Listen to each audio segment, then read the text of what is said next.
So honestly, do you sometimes sit and think काश ये ना करता या काश ये ना हुआ होता मेरी ज़िंदगी में?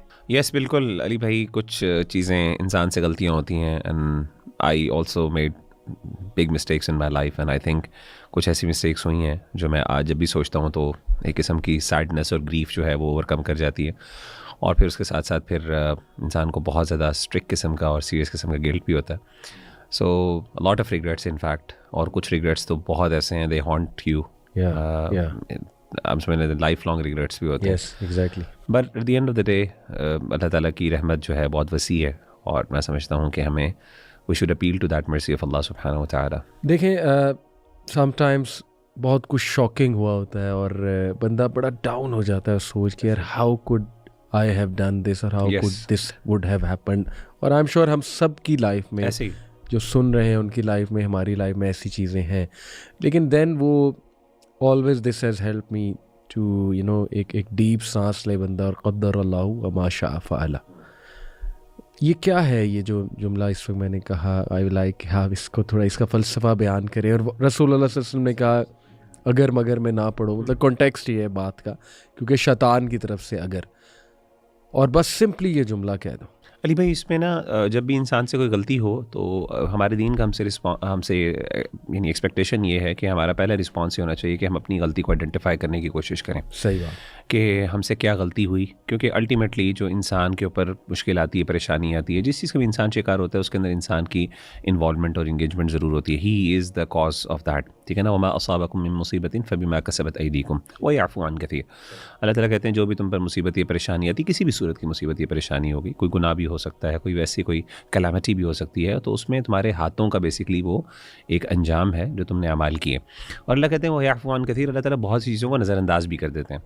तो पहली बात तो ये है कि हमारी दीन की हमसे एक्सपेक्टेशन ये है कि हम सबसे पहले अपनी गलती को आइडेंटिफाई करने की कोशिश करें, और अगर हमें कोई गलती नज़र आ जाती है हमारी तो हम उस पर उसके करेक्टिव मेजर्स लें, इस्लाह करने की कोशिश करें और उसको ओवरकम करें।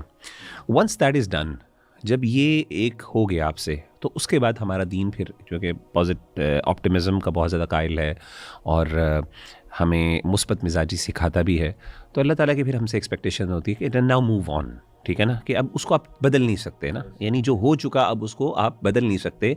हाँ, आपको वो चीज़ एक रिमाइंडर के तौर पे रहनी चाहिए to keep you on track, क्योंकि ये गिल्ट जो होना और कंसिस्टेंट गिल्ट होना, ये कई दफ़ा इंसान को बेनिफिट देती है इन मैनी वेज़ कि इंसान जो है उस गलती से दोबारा बचने की कोशिश करता है। लेकिन obviously at the end of the day it shouldn't make you यानी hopeless in the mercy of Allah सुब्हानहू व तआला, और आपको चाहिए कि आप इसके लिए एक एफ़र्ट करें, कंसिस्टेंट एफ़र्ट करें, और एफ़र्ट करने के बाद बस आप अल्लाह की मर्सी को जो है ना उसको अपने सामने रखें और लेट्स मूव ऑन। तो उसके बाद फिर क़द्दर अल्लाहु, ये वाली जो स्टेटमेंट आपने कहा ना कि अल्लाह ताला ने फ़ैसला किया था और जो अल्लाह ने कहा और अल्लाह ने चाहा वही हुआ, अल्लाह ने किया, और मैंने I was the person who was engaged in that. लेकिन अल्लाह ताला ने देखें हम पर एहसान किया कि तुम मेरे ऊपर डाल दो, यानी बहुत बड़ी बात ये है, ये कोपिंग मैकेनिज्म, यानी बड़ी बात है कि आपसे गलती हुई और अल्लाह कह रहे हैं कि मेरे बंदे बस ठीक है, तूने अपनी इस्लाह, मुझे तुझसे इस्लाह चाहिए थी, वो तेरी हो गई, मेरे ऊपर डाल दे, कोई मसला नहीं। ये बहुत बड़ी रहमत है, यानी कि इंसान को अल्लाह गिल्ट फ्री कर रहे हैं यहाँ पे। लेकिन किसके लिए? जो रिपेंट कर लेता दे, जिसने है, इस्लाह करनी है, जिसने इस्लाह करनी है, करेक्टिव मेजर्स ले लिए, उसके लिए नहीं। जो क्राइम किए जा रहा है और उसको जब करेक्ट किया जाए तो कहे भाई ये तो लिखा हुआ था, मेरा तो कसूर नहीं, मैंने किसी को मार दिया, ये तो लिखा हुआ था। अच्छा, ये इसकी ट्रांसलेशन है, it is the decree of Allah and he does what he wills, क़द्दर अल्लाह व मा शाअ फ़अल। व्हाट एग्जैक्टली इज़ तकदीर मुगीरा भाई, थोड़ा सा टेक्निकली? अली भाई, तकदीर जो है वो अल्लाह ताला का फ़ैसला है। अल्लाह ताला ने जो चीज़ हमारे बारे में लिख दी है, और कुछ चीज़ें अल्लाह ताला ने हमारे लिए यानी वो कंटिंजेंट हैं जो कि कुछ एक्शन से के नतीजे में पेश आती हैं, जैसे मिसाल के तौर पे, और कुछ चीज़ें अल्लाह ताला ने हमें उन पर बाउंड कर दी है। तो तकदीर की आप समझ लें दो एक एस्पेक्ट्स हैं। एक एस्पेक्ट तो वो है जिसमें इंसान जो है वो मजबूर है, उसमें मेरा और आपका कोई इख्तियार नहीं है। पैदाइश हमारी होनी थी, हमारी हो गई, हम उसमें मेरी कोई अपनी विल इन्वॉल्व नहीं थी। इसी तरीके से मेरी मौत कब होनी है, और इसी तरीके से मुझे अल्लाह ताला ने औलाद कितनी देनी है, रिस्क देनी है, ये सब चीज़ें अल्लाह ने लिख दी हैं। कहाँ लिखनी? अल्लाह ताला ने लोहे महफूज में लिखनी और ये लोहे महफूज में लिखना जो है हमारा ईमान है, और ये हमारी पैदाइश से भी पहले की लिखी हुई चीज़ें हैं। रही बात दूसरी, कुछ चीज़ें अल्लाह ताला ने कंटिंजेंट रखी हैं। कंटिंजेंट का मतलब ये है कि वो डिपेंडेंट अपॉन सर्टन एक्शंस हैं, कि मिसाल के तौर पे अल्लाह ताला कहते हैं मेरे बंदे ये तू करेगा तो मैं तुझे अता करूँगा, ठीक है ना। तो वो चीज़ें अल्लाह ताला ने कुछ मैटर्स जो हैं वो इंसान के इख्तियार में भी रखे हैं। तो there are two aspects of it, कि एक अल्लाह ताला ने फ्री विल इंसान को भी दी है और इसके साथ साथ कुछ चीज़ों पर इंसान को मजबूर भी किया। तो वहाँ पर इंसान की अकाउंटेबिलिटी है, और जहाँ पर इंसान के पास इख्तियार नहीं है वहाँ पर अकाउंटेबिलिटी नहीं है। तो इंसान को और मुझे आपको सबको पता है कि बेसिकली मेरे पास कितने इख्तियार आते हैं, कितनी मेरे पास फ्री विल है, कहाँ पे मैं अल्लाह ताला को जवाब दे और कहाँ पे नहीं हूँ। मिसाल के तौर पे जहाँ पे चीज़ मेरे इख्तियार में नहीं थी और मेरे ऊपर कोई एक्सीडेंट हो गया, मेरे से भूल में हो गया या नींद की सूरत में हो गया, तो वहाँ पे अल्लाह ने कहा रुफ़िअल क़लम, उससे इंसान कलम उठा दिया गया, अकाउंटेबिलिटी नहीं है वहाँ पे। लेकिन जहाँ पे इंसान ने सोच समझ के अपनी फ्री विल के साथ काम किया तो वहाँ पे इंसान की अकाउंटेबिलिटी होगी। और जाहिर है इंसान को चाहिए कि वहाँ पे वो अल्लाह ताला की तरफ रुजू और भी अल्लाह ताला की तरफ से अल्लाह ताला की तरफ इंसान लौटे भी, फिर इंसान से अगर गलती हो जाए तो। ठीक है, मैं तो ये मोटा मोटा एक छोटा सा एक ब्रीफ सा फ्लूइड सा आइडिया है तकदीर का जो मैंने आपके सामने रखा है। जी, जो लोहे महफूज में अल्लाह सुब्हानहू तआला ने लिख दिया। अच्छा, इस हवाले से मैं इमाम इब्न क़य्यिम की ना 4 कंपोनेंट्स ऑफ कदर, जी बिल्कुल, ये मैं कोट करता हूँ। जी जी बिल्कुल। He said that qadar has 4 levels, 4 components कह लें। Number 1, knowledge, ilm. ऐसे ही, Allah knows everything, past, present and future. That's why He's Allah. जी बिल्कुल ऐसे। इल्म That's अल्लाह why ताला we worship Him, right? That's why we trust Him. That's why we ask Him. That's why we beg to Him. That's why we make dua to Him. And He's so merciful and full of wisdom. तो हमें problem नहीं होना चाहिए अल्लाह रब्बुल आलमीन के इल्म से, पहली चीज़ कि नॉलेज। दूसरा वो कहते हैं लेवल क्या है, कंपोनेंट क्या है, राइटिंग, किताबा। He said that Allah wrote everything in, asked the pen to write everything in Allah अल महफूज, ऐसे। द प्रिजर्व टैबलेट, उम्मुल किताब भी कहते हैं इसे। और ये वो वाले राइटिंग है which is absolute, based on his absolute knowledge, which is the highest level of तकदीर। यानी these words will never change. और जो वो है ना कि तकदीर फिर चेंज होती है, उसका क्या मतलब है, वो नीचे का लेवल है, वो एंजल्स के पर्सपेक्टिव से, हमारे पर्सपेक्टिव से तकदीर का चेंज होना।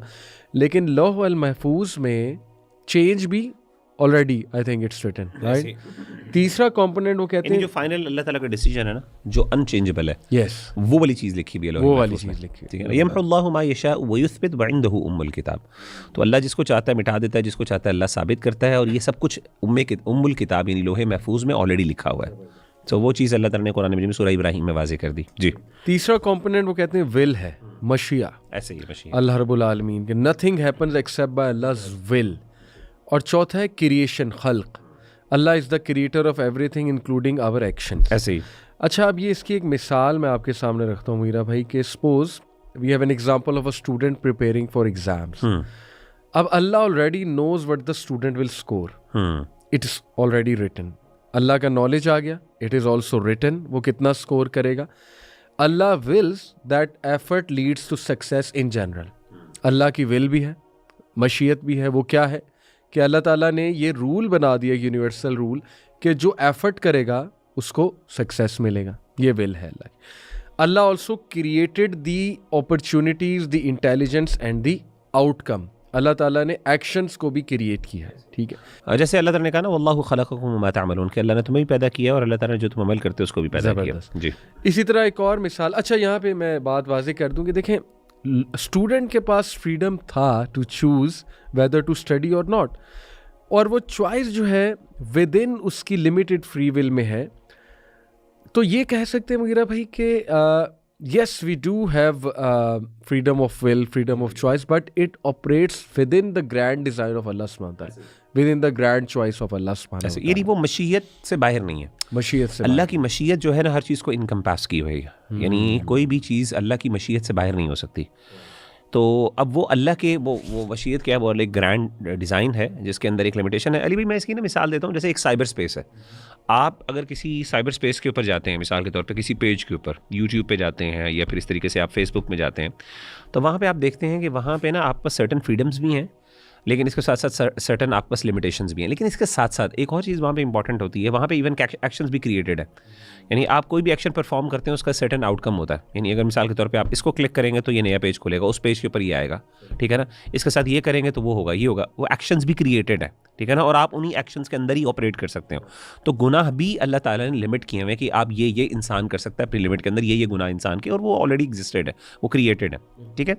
इसी तरीके से इंसान के, तो इस तरीके से आप देखते हैं कि आप उस साइबर स्पेस के अंदर अपनी मर्जी से कुछ आपके पास फ्रीडम होती है कि आप उसमें से ऑपरेट कर रहे होते हैं, but at the same time उस ग्रैंड स्कीम ऑफ डिज़ाइन के अंदर आप उस फ्रेमवर्क से बाहर नहीं निकल सकते। यानी उसमें सर्टेन एक्शंस परफॉर्म कर सकते हैं, कुछ नहीं कर सकते, ये भी एक यहाँ पे भी लिमिटेशन है। तो eight the end of the day, लेकिन इसके साथ साथ आपके पास एक फ्री विल का एलिमेंट भी पाया जाता है जो बड़ी एक लिमिटेड फॉर्म में है। तो ठीक है, वो लिमिटेड है और उसी की ही अकाउंटेबिलिटी है, बस उतनी ही अकाउंटेबिलिटी। मैं कुछ और मिसालें देखें, we can say Allah creates the actions but humans acquire them, ठीक है, राइट।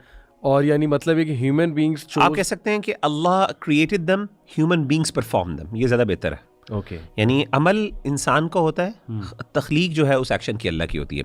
यानी मिसाल के तौर पे मैं अपनी मर्जी से, अपनी विल से एक बुलेट फायर करता हूँ, एक गन को फायर करता हूँ, लेकिन वो गन फायर होती है और वो इन एक्चुअल में पहुंचाएगी, उसकी एग्जिस्टेंस और फिर उसका नतीजा, उसका आउटकम, ये सब जो है ना, ये अल्लाह ताला की विल में, यानी ये अल्लाह की क्रिएशन है। इसको हमारे यहाँ ओकेजनलिज्म भी कहते हैं फ़िलासफ़ी के अंदर। और यानी एक चीज़ जो है, तो मिसाल के तौर पे कि ये जो अल्लाह ताला मेरा एक एक्शन का खालिक है, लेकिन अल्लाह उस एक्शन का फ़ाइल नहीं है। ये बहुत इंपॉर्टेंट बात है।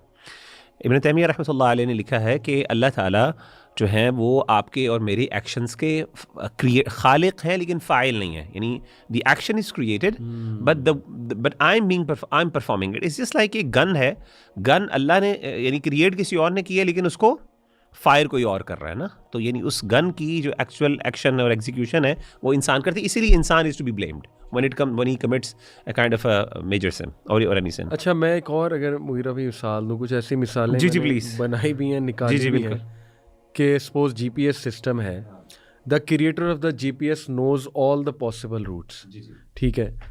आप एक स्पेसिफिक रूट चूज़ करते हैं तो सिस्टम एडजस्ट करता है उस रूट के मुताबिक and records based on your choice. जी but the creator knows all the possible route you can take. Choice real है but the system is fully aware. Can we say that? जैसे GPS है, मुगीरा भाई map है, बिल्कुल, उस map के सारे रास्ते, सारे पॉसिबल चॉइसेस जो है वो उस मैप के क्रिएटर को ऑलरेडी पता है। अब विद इन द मैप जो बंदा चल रहा है या चॉइस ले रहा है, उसके पर्सपेक्टिव से वो चॉइस ही लेकर चल रहा है, ऐसे ही है, राइट। अब वो लेट्स से और वो चॉइस राइट है, जाने के बजाय लेफ्ट जाता है, वो भी क्रिएटर को ऑलरेडी ऐसे ही है, वो चॉइस है। लेकिन वो देखें ना, वो उन मैप्स के, वो उन रूट से बाहर नहीं निकल सकता। बिल्कुल। यानी अगर उसने इस्लामाबाद जाना है और इस्लामाबाद जा रहा है तो उसके रास्ते 2-3 ही हैं, उन 2-3 रास्तों में ही वो रह सकता है, और वो जो ऑपरेट कर रहा है वो उसी ही ऑपरेशन फ्रेम ऑफ वर्क के अंदर ही ऑपरेट कर रहा है, उससे बाहर नहीं निकल सकता। तो यानी इन अदर वर्ड्स एक बात समझने वाली है, वो ये है कि अल्लाह की मशीयत से कोई चीज़ बाहर नहीं हो सकती, और अल्लाह ने वो सब चीज़ तख्लीक भी की है, और अल्लाह को चूँकि इल्म भी था, अल्लाह ने लिख भी दी है। कहने का मतलब ये चारों एस्पेक्ट जो इब्न तैमिया रहमतुल्लाह ने कहा ना, अरकान तकदीर, वो 4 है। जैसे आपने जिक्र की शुरू में कि आपने कहा कि अल्लाह ताला की नॉलेज, अल्लाह ताला का लिखना, अल्लाह ताला की मशीयत और अल्लाह ताला का खल्क, यानी अल्लाह ने क्रिएट किया है, वो खालिक है। ये 4 फैक्टर जो बंदा, अच्छा एक और इंपॉर्टेंट बात अली भाई जो बहुत ज़्यादा है, देखिए तकदीर पे असल ईमान है। ज़रूरी नहीं है कि आप तकदीर की डेप्थ्स को आप समझ भी सकें, ये बहुत ज़रूरी बात है। हमारे यहाँ बहुत से लोग समझते हैं और इसकी वजह से गलती भी खाते हैं। वो ये समझते हैं कि जी हमें तकदीर समझ नहीं आई, और उसकी वजह से फिर वो मायूस भी होती हैं, फिर अल्लाह ताला को ब्लेम भी करते हैं, अल्लाह माफ़ करे, कंप्लेनिंग एटीट्यूड भी होता है उनका। तो इस मौके के ऊपर ना अल्लाह ताला के इंसाफ, मुनसिफ होने की जो सिफ़त है उस पर हमें ईमान लाना चाहिए।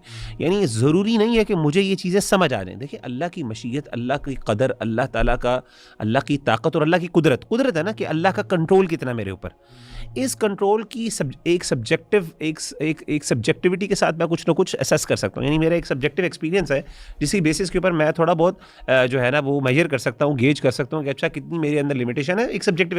लेकिन इसके साथ साथ मेरे दिमाग, मिसाल के तौर पे मेरे दिमाग के अंदर बहुत सी ऐसी चीज़ें चल रही हैं, मिसाल के तौर पे बहुत से ऐसे प्रोसेसेस चल रहे हैं जो बज़ाहिर मेरा जिस्म कर रहा है, लेकिन वो मेरे इख्तियार में, हार्ट बीट मुझे बताएं मैं किस तरीके से कर रहा हूँ, मेरा दिमाग वो काम कर रहा है, लेकिन मेरे इख्तियार में है।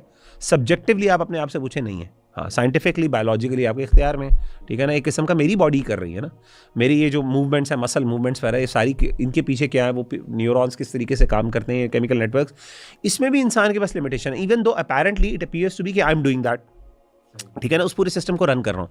तो कहने का मतलब है कि इंसान को ऐसे मौके पर बस ये होना चाहिए, यानी अल्लाह की कुदरत को ज़रूरी नहीं है कि मैं 100% समझूँ, मुझे ईमान लाना है। इसलिए इब्न तैमिया रहमतुल्लाह कहते हैं कि अगर एक बंदा 4 चीज़ों पर ईमान लेके आता है ना, उसका तकदीर पर ईमान है, और वो बंदा तकदीर का मुनकिर नहीं है। क्या है? ईमान बिल क़दर, कि अल्लाह ताला ने लिखा हुआ है, अल्लाह ताला को इल्म भी है, और इस तरीके से हर चीज़ जो है वो अल्लाह ताला की मशीयत में भी है, और इसके साथ अल्लाह हमारे अफ़आल और हमारे अमाल का खालिक भी है। अल्लाह हर चीज़ का खालिक है, जो चीज़ एग्जिस्ट करती है अल्लाह के अलावा वो सब चीज़ का अल्लाह खालिक और मालिक है।